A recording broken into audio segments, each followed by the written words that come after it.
5M TV Sénégal seen YouTube bu am solo abonnez-vous ci 5M TV Sénégal ndax ngay am ay vidéo yu am solo. amati mbégteeg bànneex di ànd ak yéen ñu tàmm tànn ñu duñu teewlu ci 5M TV Sénégal jërë ngeen jëf.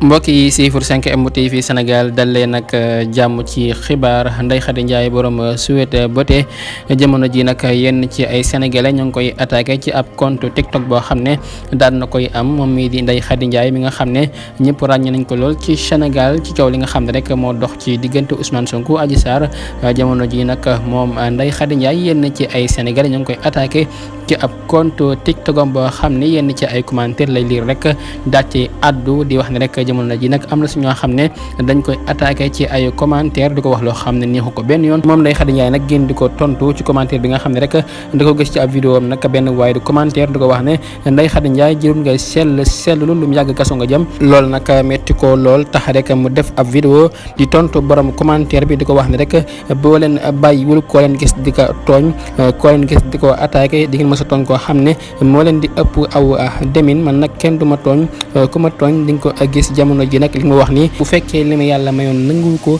yow mi yaay dugg koso yow mi nga xam ne rek yaa commentaire di wax ne koso laay jëm lu ci mën di am bu fekkee daal li ma yàlla mayoon nangu ko jàppal ne yow mi nag balaa ngay dee di nga dugg kaso loolu Ndeye Khady Ndiaye moo ko xamal ki nga xam ne rek moo di borom commentaire bi nga xam ne rek moo commentaire ci ab vidéo di ko attaqué di ko wax ne Ndeye Khady Ndiaye jërul ngay sellu lu mu yàgg kaso nga jëm loolu nag metti ko loolu tax mu koy tontu moom Ndeye Khady Ndiaye mi nga xam ne ñëpp ràññe nañ ko lool ci Sénégal ci coow li nga xam ne rek moo dox ci diggante Adji Sarr ak Ousmane Sonko wala kon mbokk yi jox leen dig daje beneen incha allah ci 5M TV Sénégal jaa ngeen jëf ci ànd beeg 5M TV Sénégal.